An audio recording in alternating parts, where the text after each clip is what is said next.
গ্রামের এক বাগানে সকালের কোমল রোদে দুই গরিব ভাই বোন বানর খেলছিল পুরনো এক ফুটবল নিয়ে।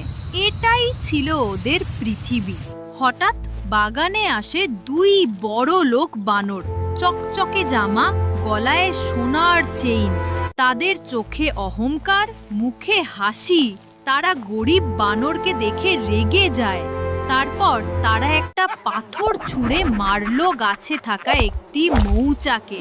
মুহূর্তেই উড়ে এলো হাজারো মৌমাছি। গরিব বানররা ভয় পেয়ে পুকুরে লাফ দিল, আর ধনী বানররা হাসতে লাগলো। আর ওই বলটি নিয়ে তারা খেলতে লাগলো। কিন্তু ভাগ্য সবসময় একরকম থাকে না। একটু পর সেই ফুটবল আবার লাগলো মৌচাকে। এবার মৌমাছিরা তেড়ে এলো বড়লোক বানরদের দিকে। তারা মৌমাছির ভয়ে ছুটতে ছুটতে এসে পড়লো কাদায় ভয়ে কাঁপা ধনী বানরদের পাশে। তখন দাঁড়ালো সেই গরিব ভাই বোন, হাতে মশাল, চোখে শাসাল, চোখে সাহস। মৌমাছিগুলো উড়ে গেল দূরে। শেষে সবাই মিলে খেললো একসাথে। ধনী গরিব সব পার্থক্য মিলিয়ে গেল এক সূর্যের আলোয়।